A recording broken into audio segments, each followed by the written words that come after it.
now I'm going to hand over to Chris, who is your host. And just to say a few words about Chris, he's been volunteering for many, many years. I believe he graduated in '96, I hope that's correct, Chris, in law. And then since then, had a successful career in law, and then has started his own company many years ago in having a lot of success with that. So he's taken up the chair of the Hong Kong Alumni Group several years ago, and we've been doing fantastic things with events in Hong Kong, and of course virtual events like this. So I'm going to stop sharing my screen at this point and hand over to Chris to start the session. Thank you, Jane. And a warm welcome to everyone here tonight, and also not only to our alumni in Hong Kong, but as I understand, there are alumni and guests from around the world as well. So good morning, good afternoon, and good evening, depending on where you are right now. So I'm really excited to host this event, which I hope many of you will find will have some really invaluable tips for enhancing your social media presence. We've got a lot to get through, so I would like to first introduce our guests, and what I'm going to do is to share my screen so that I can go through the slides with you as well. Jane, I've got a host disabled attendee screen sharing message that popped up, so you may have to continue with the slides for now, if that's okay. Yeah, no problem at all. I'm just seeing if I can fix that. I will just continue sharing the slides, that's not a problem. So just flag to me when you would like to move to the next slide, Chris. Okay, right. So, Jane very kindly made an introduction for me. I've been a business owner here in Hong Kong for just over 10 years, coming up to 11 years now, with a recruitment company which I set up with my sister. And both my sister Annie and I were former practicing lawyers. I was a corporate M&A lawyer in the UK for just over 10 years before I came over to Hong Kong in early 2010 to set up a legal recruitment firm. And we've gone from strength to strength, and we now cover primarily the Hong Kong markets, and but across Asia as well. And I've very early on from my move over to Hong Kong, I've been involved with alumni events for the university. And several years ago, I was then appointed as the chair of the committee here in Hong Kong. So we've been hosting various events, and this is our first webinar. Hopefully one of several more over the coming months as well. We're creating a series of webinars which relate to employability, personal branding, and other topics which I'm sure many alumni out there will find of value. And we'll have some great speakers, both alumni and also people who have studied at other universities as well. Tonight being one example. So I'm going to introduce our two guests.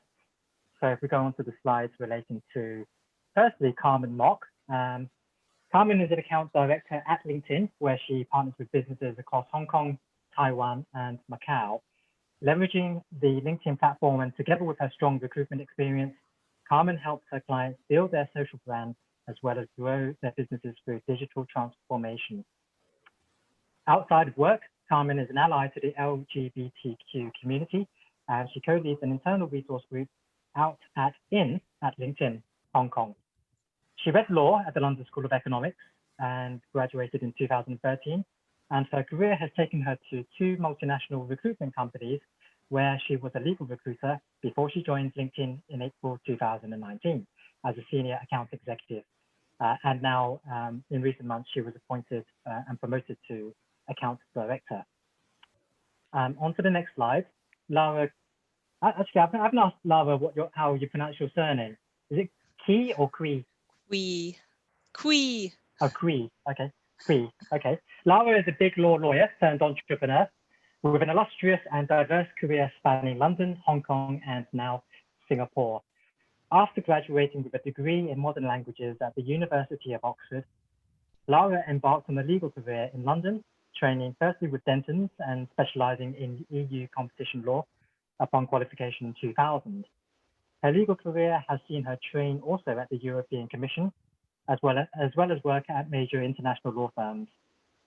For 4 years, Lara was a co-founder and managing director of a specialist bespoke kitchen furniture company before she moved to Hong Kong to embark on a new career in business development with international law firms.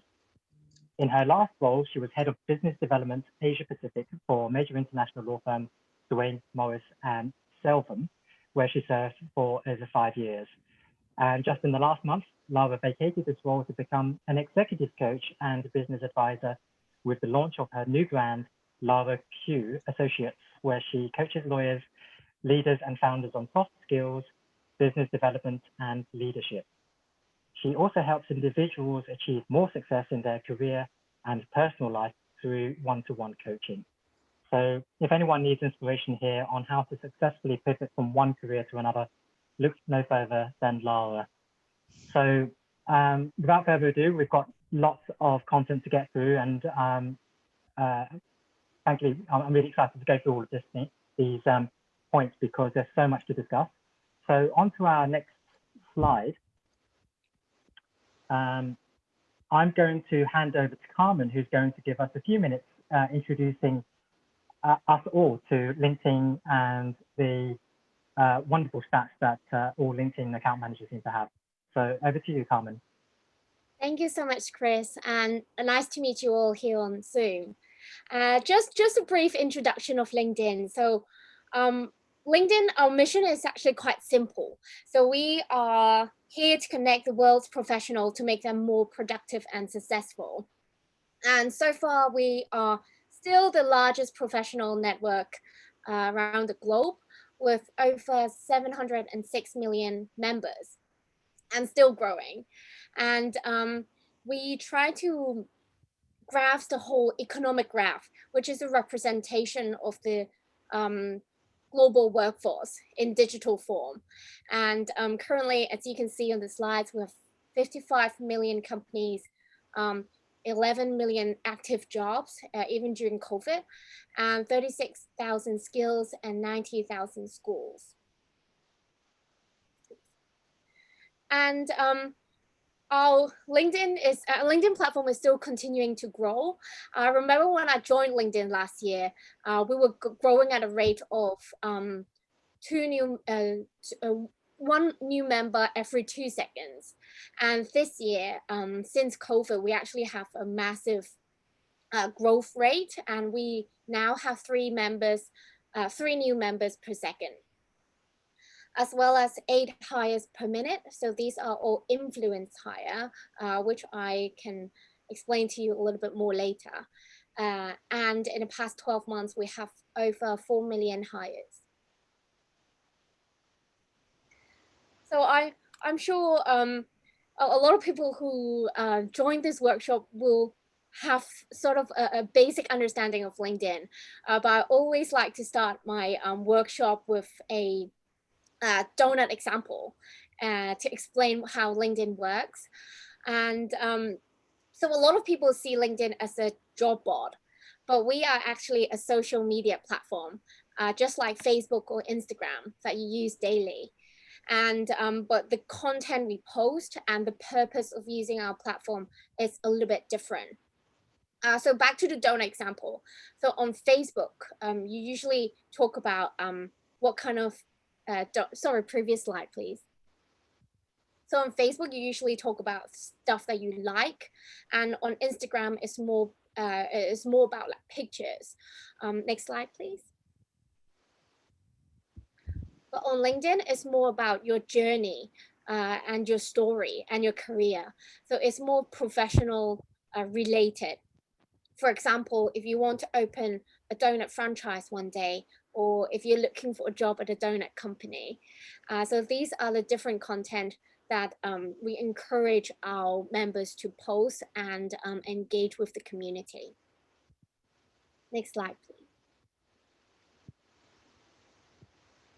And we actually collected a lot of, please click again. Yeah, we actually tracked a lot of engagement on LinkedIn. And we're seeing that coronavirus is actually shifting how professionals work. And you can see from here, 84% of people indicated they had an impact on the day-to-day activities. This might be to travel, to go to events like this, or just to attend meetings.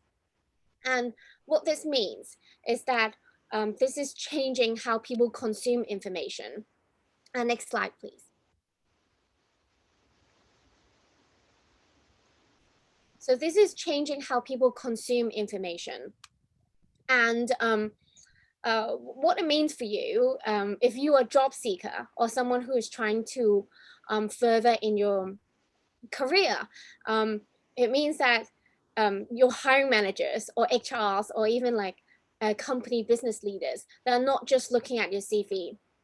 So they're looking at how you engage with the community, or what we call your social brand. And at the same time, so this doesn't limit to job seekers, it also applies to hiring managers.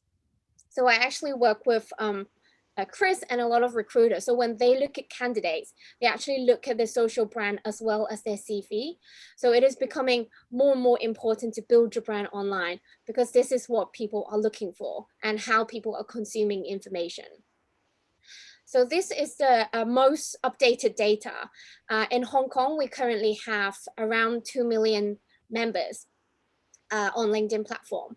And in the past 3 months, we actually saw a massive growth in our membership. So we had 31,000 new members just in the past 3 months. So this digital transformation is has been sped up, especially during COVID. So I hope that this workshop will be able to help you guys improve your social brand, not just by updating your LinkedIn profile, but also understanding how to engage with the community on LinkedIn. Thank you. Over to you, Chris. Great, thank you, Carmen, for that useful summary here. So it's fascinating to see that there are so many people over the last 8 months who have just joined LinkedIn. It's just incredible how many people have done so just in Hong Kong alone. And imagine, if you scale it out to different cities, the same thing is probably happening as well. And I think that underlines the importance of how people are changing, not only in terms of working from home, but realizing the power of LinkedIn, not just as a job hunting tool or a recruitment tool, but for a good 3 years now, I've been seeing LinkedIn now for the potential that it can fulfill, as Carmen had mentioned, that it's a bona fide social media platform for you to express yourself, to convey a message that you wish to convey, and whether it be in terms of your specializations or a particular passion or an interest of yours. And I think what we could do is, what would be useful is to actually critique a profile which has a lot of missing elements to it. And we could discuss between the three of us, what are the key features that we feel are missing and should actually be used in order to elevate one's profile. So I didn't want to embarrass anyone, so I've actually blurred out the key details of this person. So this can be any person. It is a person in Hong Kong, and this person is actually an associate at a major law firm in Hong Kong, an international one. And so, just because you're a brilliant lawyer, it doesn't necessarily mean you're any good at social media, and far from it. The majority of lawyers I come across don't seem to have the time or have invested enough time to develop their social media profile, which is a shame. I mean, this is one of the things that I would love to do, is actually help elevate people's profiles, particularly here on LinkedIn, because of the power that LinkedIn can provide. So if we can start off with Lava, what is there anything that you would like to observe from this particular profile? And I guess maybe, Jane, you can just toggle between the two pages so that people can look at this profile. Can you go back to the first slide, please? Yeah. So for me, I would say the most obvious thing is the missing profile photo. You know, your photo is your virtual handshake. It's the first thing that people will notice about your profile, and your profile photo is actually extremely important. This is something that I know that we'll be focusing on as well in other slides, so perhaps I won't say too much about it, but it's very obvious that the photo is missing. There's an opportunity to put a nice banner at the top. You can see where the LinkedIn standard comes with a very nice looking blue there, but that really is a great opportunity to post your personal brand there. And that can be something related to the kind of work you do, or you could put your firm's logo there, you could put your email address or your website, you could put something there that is perhaps in your branding colors, but something eye-catching that relates to what you do and that is meaningful to you. But it's worth noting that the desktop version and the mobile version are quite different. So be careful where you put any text. It's better to put the text on the right-hand side, because the circular profile photo will actually obscure the text in the mobile version. So do note where you put your text. Another thing I notice here is they have put their job title, and they have put their location. If you put your location, you get far more views. But this bit there where it says associate at, that is actually the headline. And the headline is extremely important, because that is how LinkedIn searches for you. So if you've got some keywords that you can include there, it's very important to do so. So if you want to be found for certain things, for certain skills, or various things that you want, not just recruiters, but other people, connections, potential connections to find you, this is where you put those keywords. And actually the first 5 keywords are the most important, because anytime your profile shows up in a message or some comment that you have made, a very short part of your keywords will show up in that. So I'd say that that's actually very important as well. I could go on, but maybe shall I let Carmen have some comments? Yeah, please do. Yeah, thanks, Lara. Yeah, I think you're completely right. Like, the picture is very important. And maybe after this workshop, you can all go back to your LinkedIn profile and see and look at your visibility of your profile picture. Because by default, it's actually only your connections can see your profile picture. So if you want to be searched and seen by people outside of your connection, so recruiters or other hiring managers, you might want to set your picture as public. So this is a small tip here. And Rich mentioned in the chat box that this person is missing an intro. So there is actually, if you look at your LinkedIn profile or our profiles, you can see that we can actually add a summary section in your profile. And I want to emphasize this again, that LinkedIn profile is not a CV. So LinkedIn actually tells your career story. And the summary page, as the summary section, is actually a great place for you to tell your story, how you landed in your job now.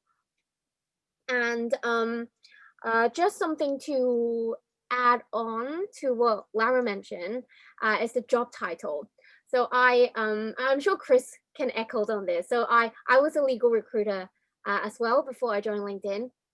And when headhunters search for candidates, we actually use a lot of keyword search. So if you put your title as just associate with no details underneath, it's actually very difficult for people to find you. For example, if I'm looking for an M&A lawyer, you won't be found because there's no M&A. This keyword is not on your profile. So if you want to be searched, you want to be seen, I would recommend thinking about what keywords are related to you, to your job, your current job, and you might want to add that to either your summary or in your experience session. And next slide, please. And you can see from here in the trainees list section, you can't actually see the picture on the left. That actually means that this person is not actually tagged to the right company. So this is a good tip for you as well. When you, after this workshop, maybe you can check whether you're tagged to the right company. So when you type in your company name, you should wait like 0.5 seconds, and usually a few companies will pop up on the bottom. So make sure you're clicking on the right company instead of creating a new company. So you're tagged to the right company and easier for people to search you. And next slide, please. And this person actually got some recommendations. I think that's a very good step. And so if I always ask for recommendations, like whenever I change jobs, or even when I got this promotion from at LinkedIn, I actually asked all my old clients to write me recommendations on LinkedIn. It's a great way to show your testimonials to either your future clients or people that you want to have business with. And it's actually quite easy to do so as well if you do it on LinkedIn.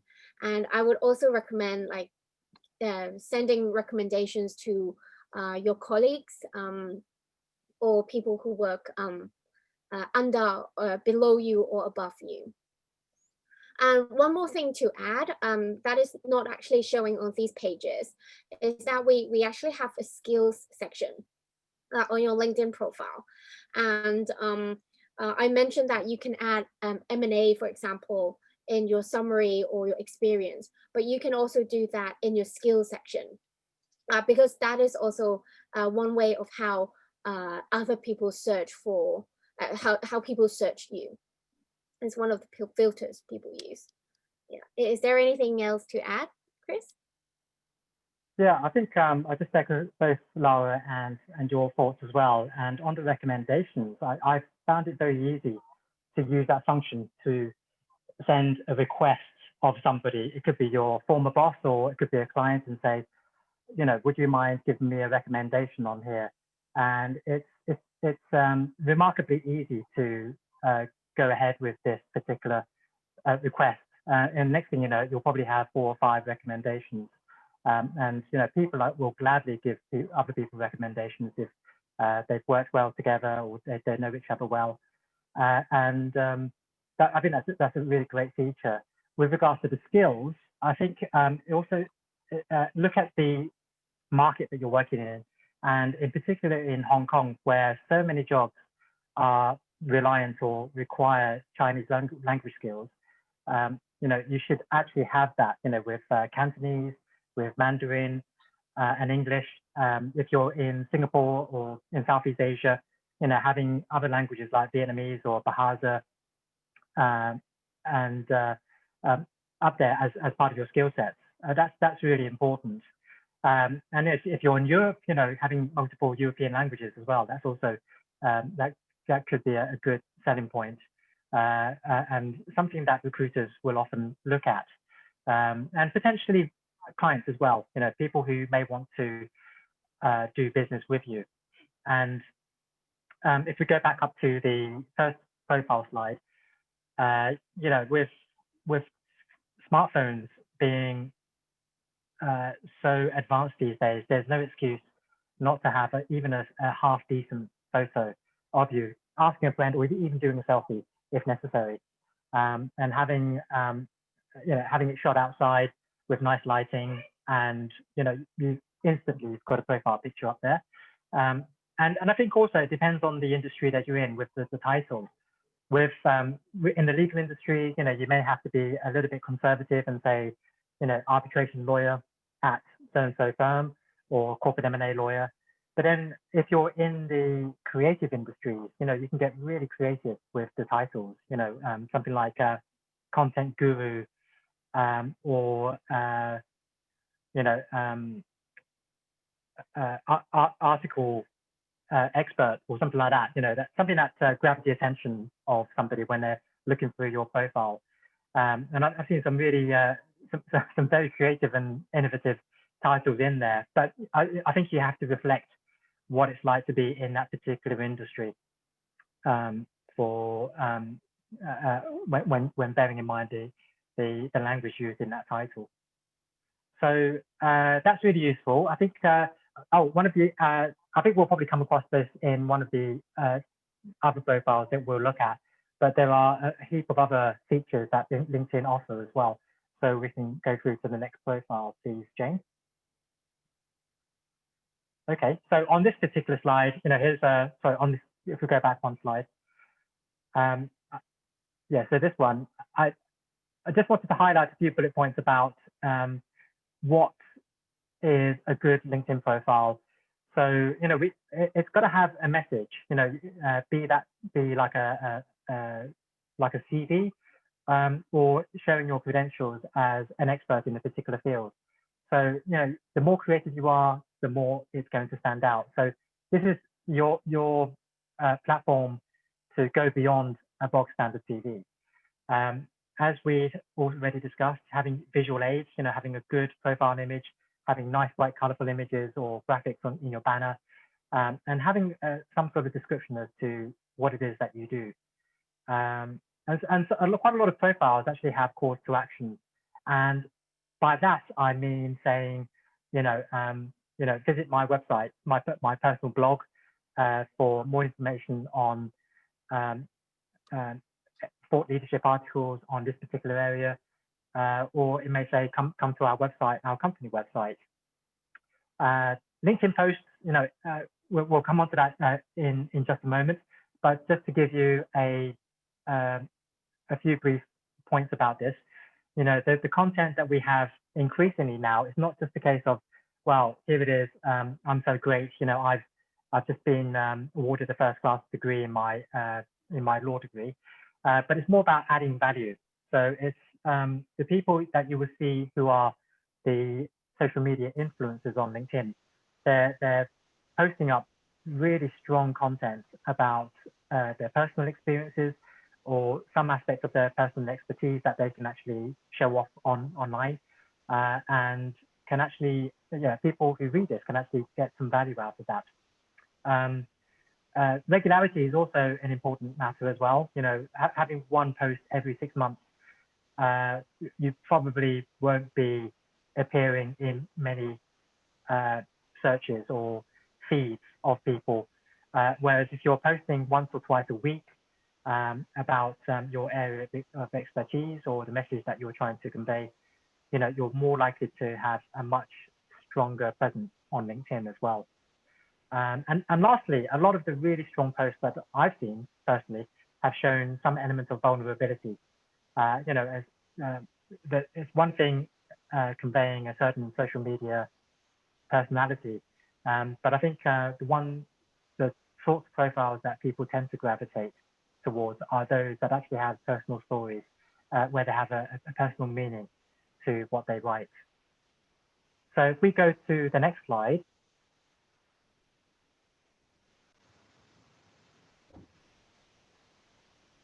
So Carmen, you wanted to have a few words about this particular profile? Yes, so just a few final tips, maybe a summary of what we mentioned earlier. So this is actually my colleague's profile showing on the right. So I just want to emphasize again that LinkedIn is not a CV. So like the stuff you put on LinkedIn should be different from your CV, especially if you are a job seeker. So something I forgot to mention. So I mentioned about the summary section, which is actually the about section if you on Ivan's profile in the middle. And if you are a active job seeker or you are a business owner, you're looking for people to partner with, you can see that we actually only show the first 3 lines before you click see more. So what I recommend some of my clients to do is to put your contact details. If you want to be contacted, you put your contact details on the first line, so people know straight away how to contact you. and even if you're like active job seeker. And next slide, please. So I think like all three of us mentioned about the profile picture, and just some statistics to tell you that members with a photo actually get a lot more connection requests, more profile fields, and more messages. And so I think when I do this personal branding workshop with the most common question I get is, I don't have a nice picture.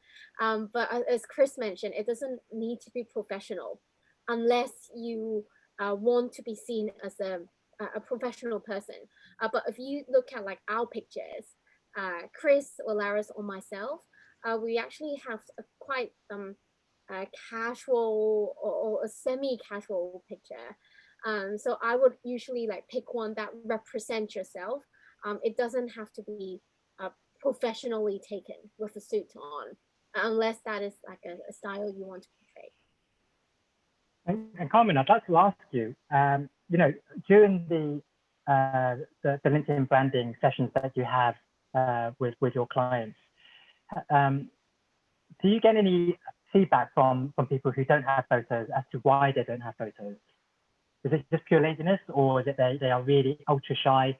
They don't want to show their face to the public at large? Yes, the latter. So all of them told me that, oh, they're really shy. They don't have a nice picture. And I'm sure you do. If you look at your phone in the album section, I'm sure like everyone will have a picture.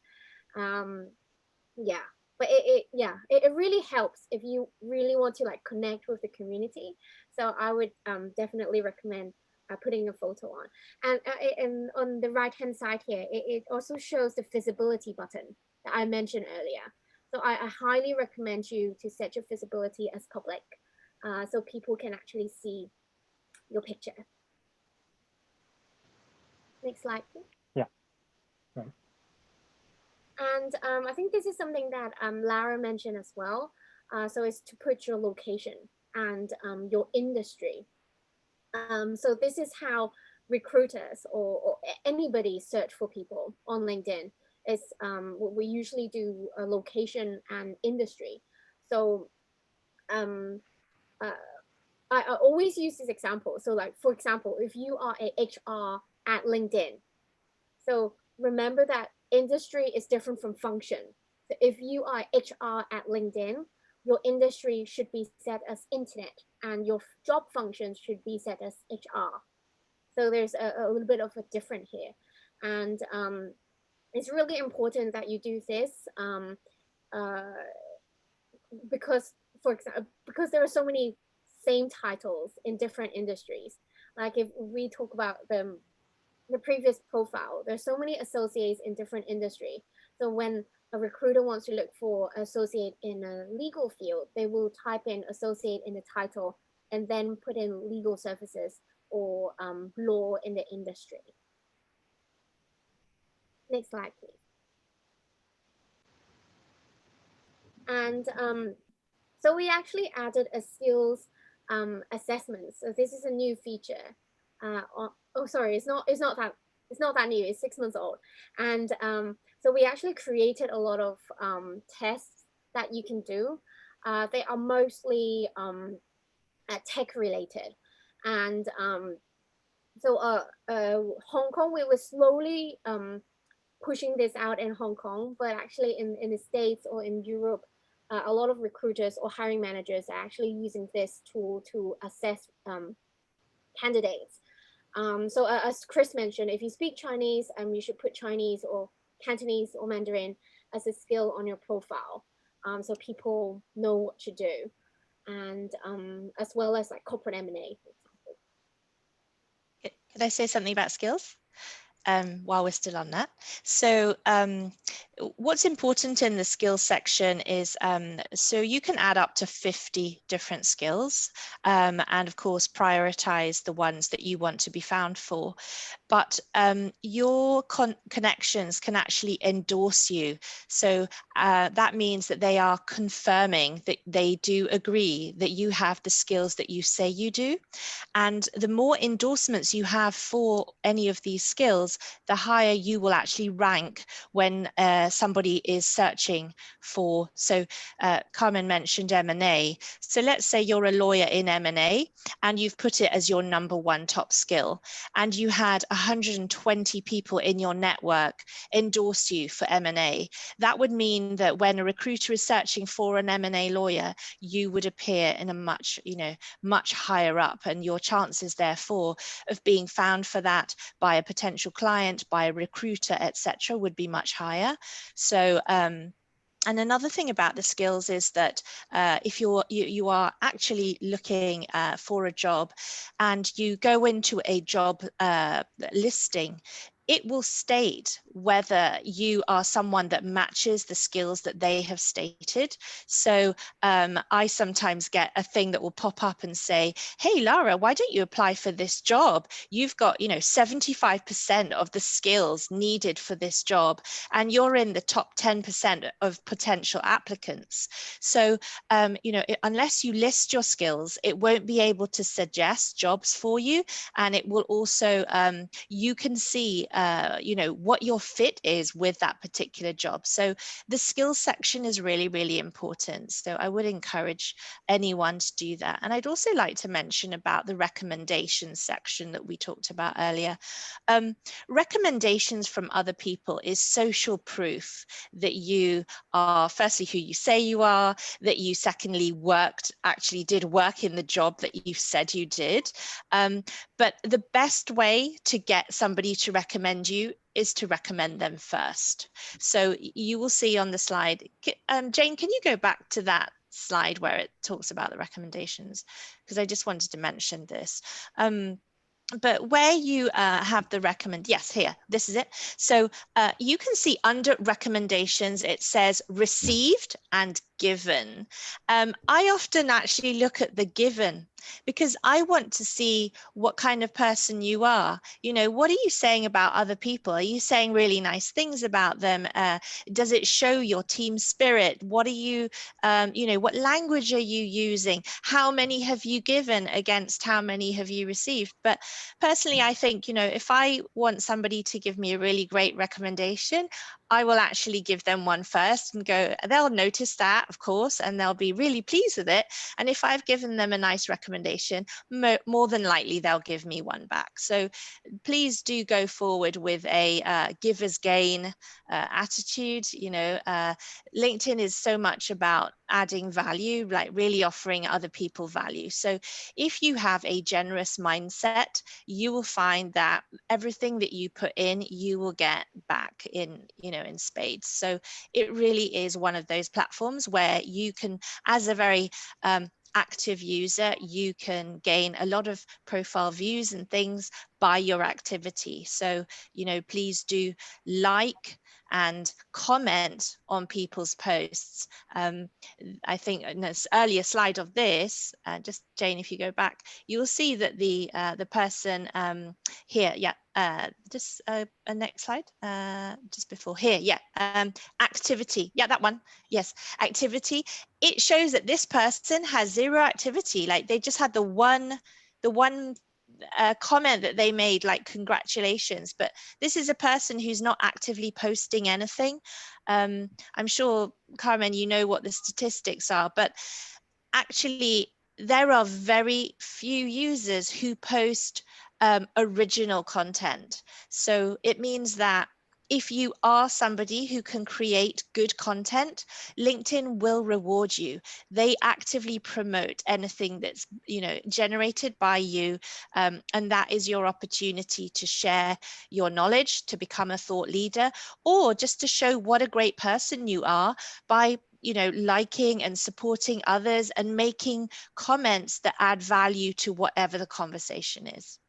Anyway, that's just a few tips. I suppose to add to that point, Lara, as well, I think, increasingly now with employers looking at social media accounts of candidates that they meet, if they just look at a bland profile like the one that we've just critiqued against somebody who is technically very similar to that candidate, but their social media profile is far more enriched and diverse in terms of the postings that they provide as well, and more creative, that could actually mean the difference between having an offer and not having one.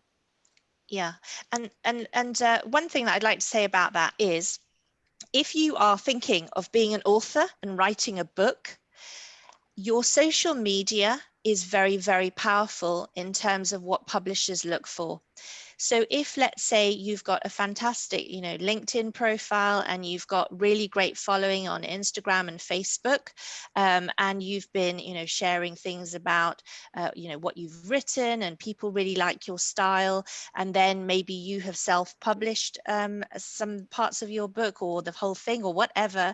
But if you have very, very strong social media following, they would be far more convinced that you are someone who is going to do well and sell your book. So that's worth bearing in mind as well. Yeah, earlier I did invite the audience to throw in any questions that they have during the course of this discussion, and Dr. Helen Carter has posted one. I agree with the benefits of a generous mindset, but doesn't it run the risk when doing recommendations, then getting one in return, that it looks like you are only doing so for that reason? And these are therefore somewhat manufactured recommendations, which are less credible than those given more spontaneously. I mean, that can be true. That's true to some degree, but I think you'll find, so for example, I have literally just left my job 2 weeks ago. In that situation, I have given some recommendations, and I've asked for some recommendations because obviously this is the point in time where that would happen.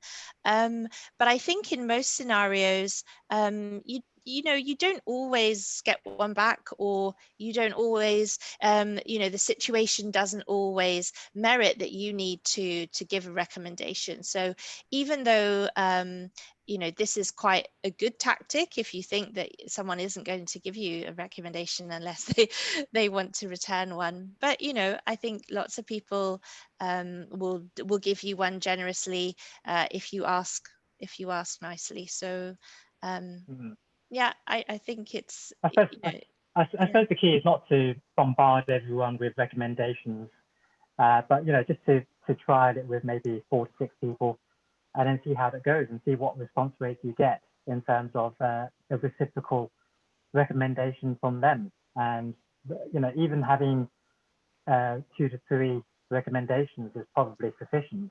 And that would last for several years, and then you may want to renew it after every couple of years with other people that you might want to seek recommendations from. Yeah, just something to Carmen, do you want to add? Yeah, sorry, just something to add.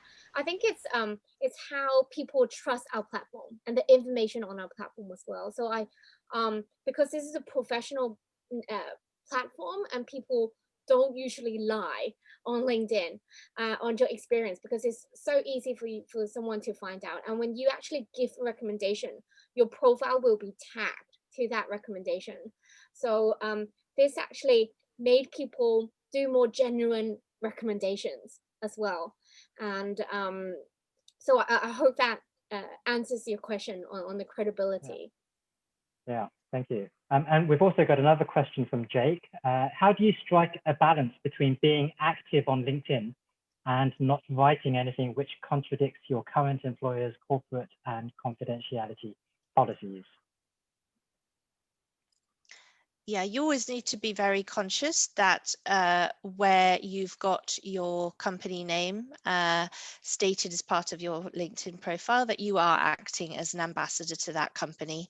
And you should be very aware of your internal corporate policies. So certainly in law, every firm will have a social media policy. It's important to read that because they might have a blanket ban. You know, some companies really do. So if they've got a blanket ban, then you must not mention anything that would be vaguely controversial. It does not mean usually that you can't have a personal, just normal profile and talk about your hobbies and talk about things that are not related to work. But where it is something that could get you into hot water, you do need to be very sensitive that you will be linked to that company. So do please read your policy. Carmen, did you want to add anything to that? Oh, I think that's great. I would definitely read the policies as well. That's what I do.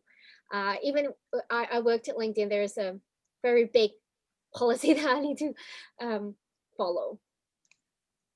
Yeah. Okay. Further down, any comments or suggestions about risks for becoming vulnerable to hackers or criminals using your information maliciously? And I think this probably goes back to why some people don't add a profile photo on their LinkedIn account. Yes, I totally understand. And but I would just think about like what kind of information do you want to keep in private. I wouldn't put those on your LinkedIn profile if that's the case. But other than that, we actually have a very big security team in the US and in Singapore and India that we try to like scan out all the hackers on our platform. And we actually remove fake profiles as well on LinkedIn. So to minimize any risk that we have. And I think from last year, we actually removed 2 million profiles. So they are either like duplicates or fake profiles that we found. Yeah, so the reason for doing that is because we try to like present like an accurate representation of the global workforce. So like a lot of government or schools actually use our data to think about like what kind of skill set the economy needs. That's why we actually like put a lot of effort to focus on security and accuracy. Great, thank you. We've got about a couple of other questions, but what I would like to do is maybe park those for now. We've got quite a few other slides that we can get through for now. And I'd like to go through a couple of case studies because some of the questions are quite technical and very strong questions as well. So perhaps we can deal with that later on during this discussion. I'm conscious that we are coming up to 1 hour of our scheduled call, but we anticipated that this would actually overrun by an hour. So for those who cannot stay on, thank you very much for attending, but we are likely to continue probably for the next 15 to 20 minutes. So if you don't mind hanging around then, we'll continue with these slides and continue our discussion. So the first profile I wanted to bring up was a really interesting profile here called Lynn Tran, who is an undergraduate student in the US.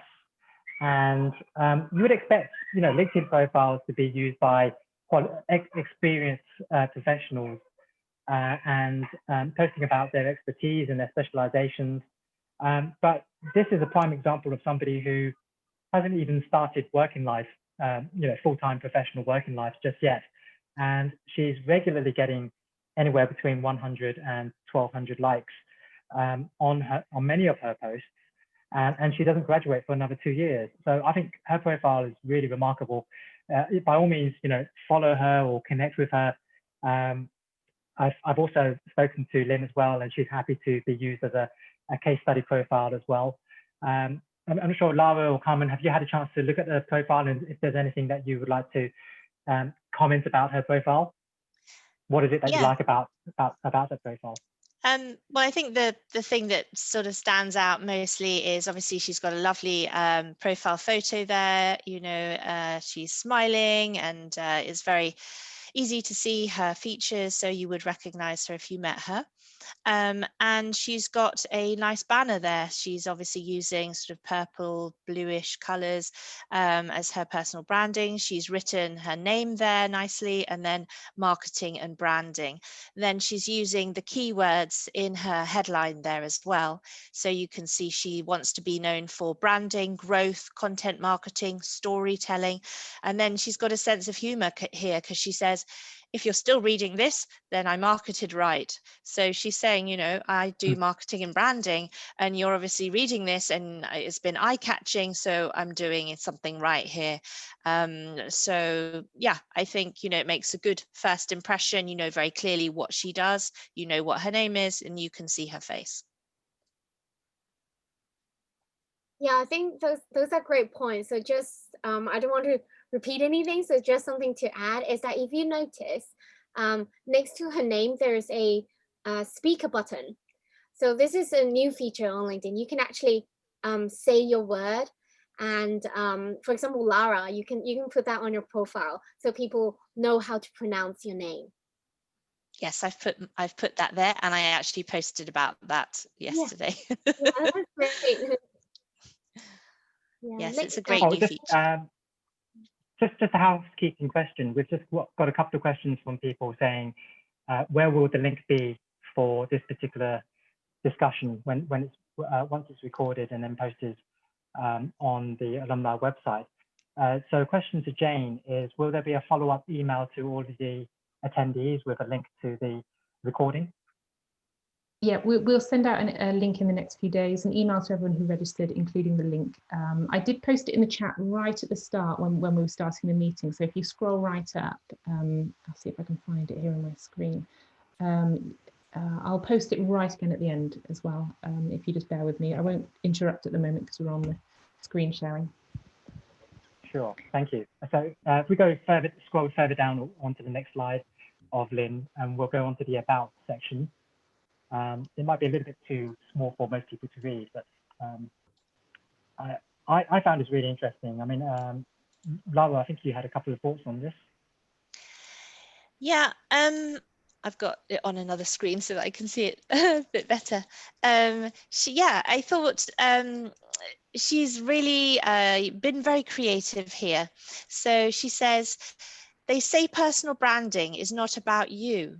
It's about what you can do for others. So let me think, how can I be helpful to you? Let's see.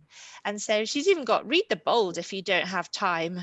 And so she has put in bold lettering, you know, new to LinkedIn, a student, an employer or a recruiter. You know, so she's obviously got that millennial time-saving mindset where they just scroll through and look for the bold. But she says, you know, I can discuss profile optimization, business or outreach strategies. I've done that work on LinkedIn. A student, me too. I've been documenting my professional experience through LinkedIn and fun personal newsletter. Connect with me. Let's learn and grow together. And she's got a little smiley face there. She says, my LinkedIn activity and content tells you all about me, and I'll tell you my experience. And she's even got a sort of a little stairway of words that she's used. But she's just been very clever and creative here, because she tells you what she can do. She tells you that she's a student. She tells employers and recruiters, like she's talking directly to them and telling her about her, you know, her experience. So she is also got a, you know, she's got her calls to action at the bottom as well. She's like got, you know, connect with me. This is my newsletter. This is how you can get that. And she's open to internship opportunities. I think if you look at this, you have no doubt what her skills are, what she wants from you, and what she offers. And this is what you really want to put in your about, you know, whatever it is that you are offering or wants people to know about you. And certainly if you're offering a service, you can be very clear. You can describe, you know, people that you want to work with, etc. I love how succinct the language is on this profile, and she seems to pack in a lot of content in there with the minimal of words. And so, all credit to Lynn for having such a great About Us section as well. So if we go on to the next slide, and this is something that I was alluding to earlier on, one of the new features of LinkedIn, which I really like. And Carmen, would you like to just have a few words about this as well? Yep, so this is what we call the featured section. So what you put on here is actually I would say the work that you're most proud of. And it can be in any media form. So it can be an article that you posted on LinkedIn, or link to a YouTube video that you did. And it is a great way to showcase what you do. And so this is different from the activity section. So activity is about what you are, how you're engaging on the LinkedIn platform, but this is all about you. So for example, like I think on my profile, if I remember correctly, I actually have a brief, like a short video about LinkedIn. And so you can do that as well. Or as you can see, I think Lynn has her own mobile app. So there's a link to her mobile app as well. So it's a great way to showcase your work. That's a great name for her blog as well, Insights. It incorporates her name into that title. Thank you, Carmen. And we're going on to the next slide. So this is perhaps my perspective as a recruiter. If I were looking through her profile as a graduate recruitment manager, I know exactly what she's done. She's got consistency in terms of the industries that she's been in, and the type of work that she has had an interest in working in. And again, she's done all of these achievements and undertaken some great internships here, and she's hungry for more, as it's so clear in her About Us section. And there's I think for a recruiter, this is a dream profile, because they know exactly what this person is capable of doing, and the potential that they are showing is very clear on their profile. So I imagine that she probably gets a lot of messages from recruiters and prospective employers. So on to the next slide. And here she's got a separate section for volunteering experience, some licenses, and I think with LinkedIn as well, you've got some training courses where you can get certifications, and you can add that to that into this section as well. And then going on to the next slide. So the one before that. So here's another 2 recommendations. Lynn is just an undergraduate, not to be disparaging in any way, but you don't expect recommendations of undergrads, and the fact that she's got 2 here, well, she's actually got 7. She's received 7, and she's given 2. So I think that goes to show how much of an impression that she's made in the short time span that she's had working and interning with various organizations. And she's got here as languages, she's got Vietnamese as well as English. And then going on to the next profile. So this is, if you're a regular on LinkedIn, you may well have come across Gordon's profile. And Gordon is actually from Hong Kong, but he's now living in England. And he's now studying the legal practice course, midway through there, or he's just started, finishing next summer. And as you can see, he's a future trainee solicitor at Baker McKenzie. And it's I'm increasingly seeing more and more profiles like that saying, I'm a future so-and-so at this organization. And so even if you're a student, if you've got a job secured once you've graduated, you can actually say that, you can be a future graduate trainee at JP Morgan or some other organization. And he's actually followed a non-traditional career in that he went to the States and he had passed the New York bar, and then went to the UK and studied at Oxbridge for a master's degree. before studying for the LPC, and it was only in the past year or so that he had secured his job with Baker McKenzie as a feature trainee. And a lot of his posts are actually his journey of becoming or securing that training contract and giving great tips of what people should do, and also uplifting posts as well, giving people hope that, in times of adversity, you shouldn't just give up like that. Laura, I believe you're also connected with Gordon, so you've also seen some of his posts. Yeah, Gordon is definitely an impressive young man, and if you check out his YouTube channel, you'll see that he's done 22 videos already, and he's got more than 3,300 subscribers to his channel. And I think the thing about him is that he's very authentic, and the whole thing about COVID is people feeling a bit out of sorts and people wanting to see authenticity and honesty and people being really real. So when you look at his videos, they're not shot in some glamorous location. They're literally just sort of in his bedroom in front of a cupboard.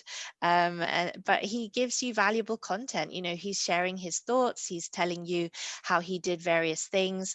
And so I think he's just really sharing in a very generous and constructive way. I think there's so many young students who identify with his journey, many young lawyers who wanted to know about how he managed to pass the New York bar exam, how he's doing on his LPC, how he got his training contract, all of these things. I think everyone's looking for mentors, and certainly he's already a mentor to lots of people.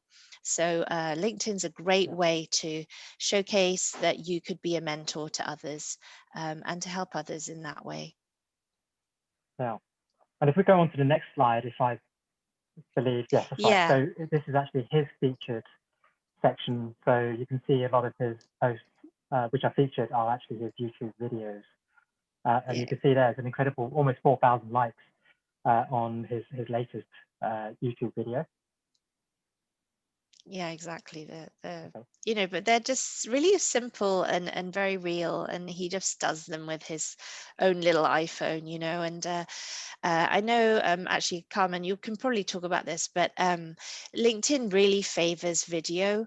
Other social media platforms are very keen on video. It's such an easily digestible form of media. People see you for who you are. They see you, in action, hear your voice, and humans like other humans. So being able to use video, I know a lot of people who do live. You can do live on LinkedIn.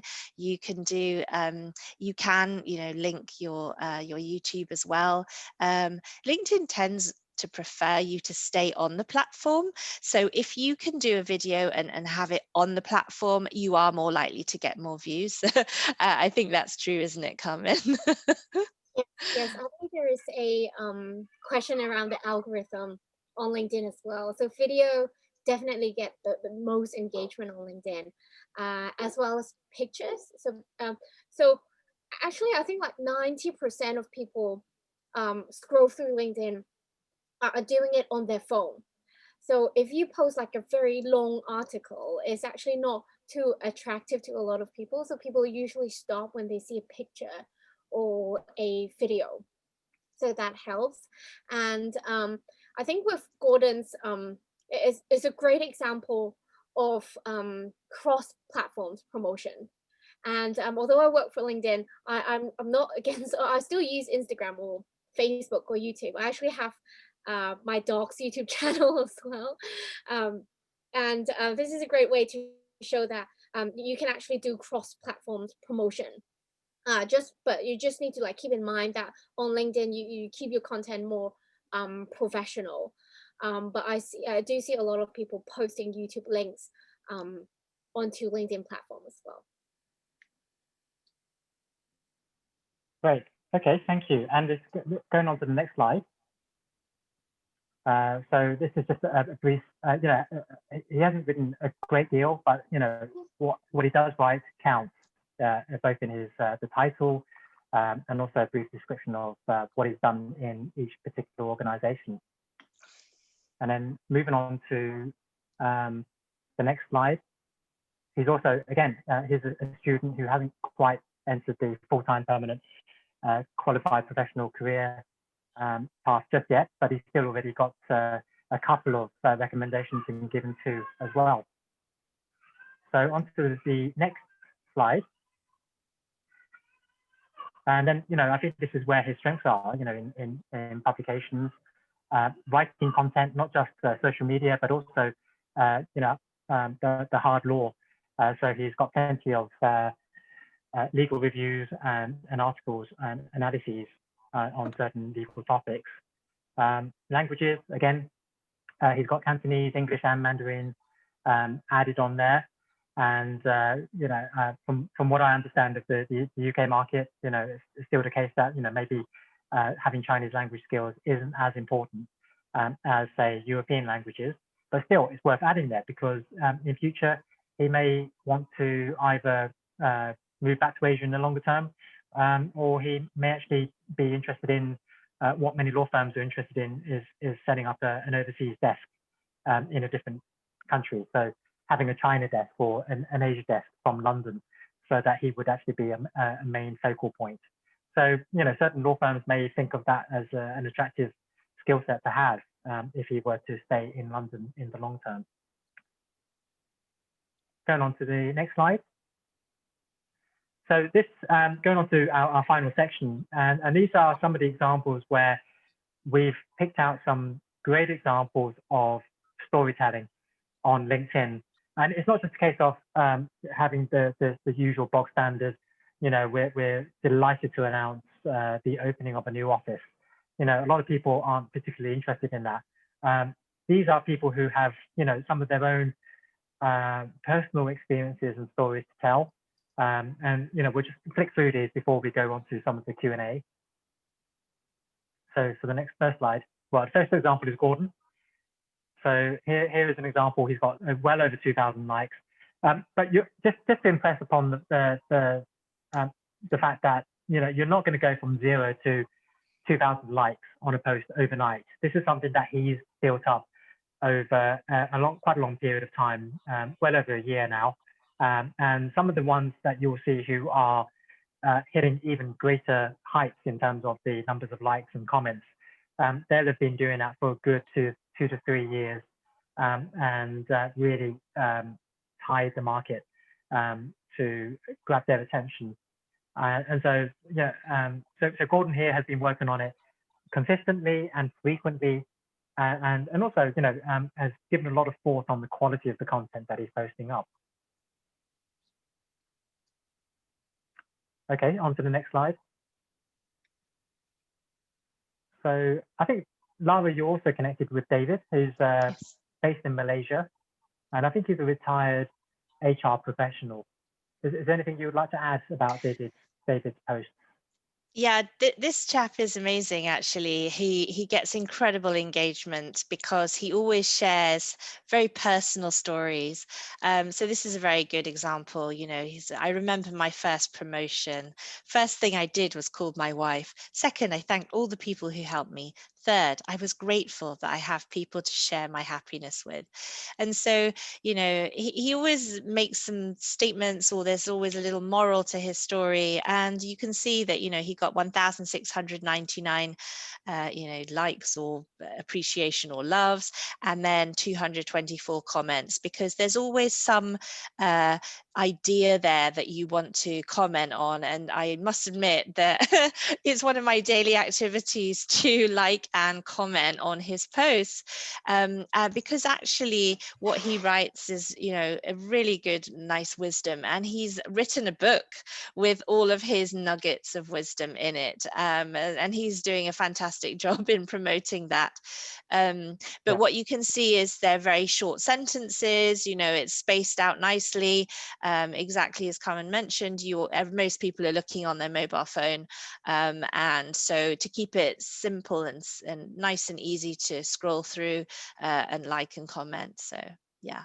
And on this particular post, he's got some hashtags, and I recall that one of the questions here raises this point, and this is from Rich Thurston. Could you share any guidance on the LinkedIn algorithm? So, for example, sharing corporate posts are deprioritized, while that's another one. There's one about hashtags. I think I saw somewhere. Maybe I can elaborate a bit on that, on the hashtags. So like usually when you post on LinkedIn, it will like your content will only go to your connections. Or if you're like a business owner like Chris, when you post on the company page, it will only goes out to people who follow your company page. So hashtags is actually a way for you to expand your audience. So for example, David included 3 hashtags. So what that means is people who follow best advice, people who follow this specific hashtag will be able to see the content on their newsfeed. So it kind of expanded their audience size. And as Chris mentioned earlier, like by setting up your own hashtag, similar to Instagram, it is just one way to engage with your audience. If you have your own hashtag and you use it very often, people will remember that, and maybe people will follow your hashtag, and it's a great way to market your content out as well. Yeah, that's a good way of ensuring that you see posts by the people that you particularly want to see. So for example, if you follow this Weologies, you will always see David Wee's content, because there's so much in your feed that you don't always get to see everything that your favorite people are posting, but if if you follow that hashtag, you're more likely to be able to see it in your feed. But I think Carmen, I have heard that using 3 hashtags is usually the optimum. I know there isn't actually a maximum well, there probably is a maximum, but I've seen people put in 10, but actually the algorithm really likes 3. Is that right? We actually don't have a fixed answer on that. So it really depends on, I think the algorithm actually favors engagement more than the hashtags. So hashtag is more for you to expand your audience size, and I would usually limit it to a maximum of 5. But in terms of like which content goes up on your newsfeed, that depends on the engagement. So whether you might be like always engaging with David's content, so his content might be on top of your newsfeed, and or if somebody else's content has a lot of engagement and you're following that person, so that highly engaged content will be top on your newsfeed. Yes, so it's worth saying when you're posting, if you post in the morning, let's say if you post in the morning Hong Kong and Singapore time, it will carry on throughout the day as all the different time zones open. So it basically travels around the world, but it all depends on how much engagement you get in that very first hour. So you really want to be putting a lot of call to action in your post and making it really easy for people to like and comment, because although obviously likes boosts your post, it's actually comments that are more valuable, because the algorithm recognizes, wow, this is something interesting here, a lot of people are engaging with this is a message that other people need to hear. So sometimes it's worth kind of alerting some of your friends that you're going to be posting now, or turn up at the same time every day, so that there's a consistency and people know to look out for your content. Yes, and I found the question from Ben Covey. How do you search for relevant content using the hashtag search? So it's just going up to the top bar of the profile. There's an empty bar. You just type in a keyword. Do you have to type in the hashtag, Carmen, or just the keyword, like with the hashtag? Yeah, with the hashtag. Yes. Okay. And then just going back to the original question that I was quoting from Rich Thurston. In terms of the algorithm, he observed that sharing corporate posts seemed to be deprioritized, while his most read post was a personal and one-off update. Is there any sort of truth behind that sort of and any sort of suspicions about the algorithm on LinkedIn? Yeah, I think it's more on generating first-hand content and sharing. So it's not necessarily about corporate posts. It can be like sharing a personal post as well. So on the LinkedIn platform, we actually favor, I think Lara mentioned that earlier today as well, that we actually favor original content. So something novel. So those are the content we try to push. But I understand that a lot of people can't or just can't post a lot of personal content, but I would still recommend like sharing different content. And so one tip, if you want to like increase your engagement with sharing a post, I would usually like put your personal opinion or your view on that content that you're trying to post, instead of just resharing the same content with no content, if that makes sense. Yeah, whether you agree or disagree, or what parts of the content you agree with or like, having some sort of opinion on that particular piece that you're sharing. Yeah, that would be also very useful. Okay. Oh, actually, it's another question I'd like to raise, flagged up by Dr. Helen Carter. I do a lot of contracting. Whilst I can be employed by company X, I could actually be spending 95% or 100% of my time working for company Y. It's not quite the same as the usual recruitment agency arrangements. How should I show being employed in this case to be clear and transparent about my employing entity and employment relationship? I can answer that. You can actually have two current companies listed on your profile. So there's no problem with that. I think especially during COVID, I think a lot of people started their own business as well as their current job. So there's no problem with that. Even if one is part-time or one is permanent, you can state that on your experiences as well. So another thing about like telling your story, I think you can do that on your summary section and in the about section.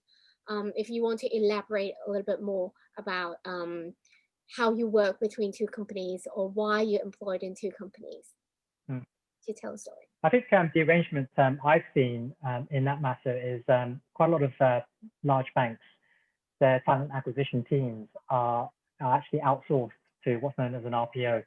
And so the internal recruiters are actually working for different companies, but they're actually branded, or their email is actually under a particular bank. And so in that sense, what I tend to see is they just highlight the company that they're working for, not necessarily the one that they're employed by, but in the description, they'll say, you know, I'm employed by XYZ Limited, RPO provider or outsourcer to ABC Bank. And that would actually show the relationship of that person in relation to the bank and also in relation to the employer company, if you get what I mean. So I hope that also deals with that particular query. Going on to the next slide. I think we've only got a couple more left. So Asim Qureshi is a former investment banker based in Malaysia, and a few years ago he set up his own, or he founded an HR information systems software, and he is quite a prolific poster, posting almost every day about his journey from investment bank to business owner. And Lara, have you come across Asim's profile before? No, but he obviously has a lot of likes there, and he obviously has a good, you know, storytelling style. So I can see why he's engaging. Yeah. Okay. Well, I think there might be one or two more. Jane, can we just flick through the remaining slides quickly?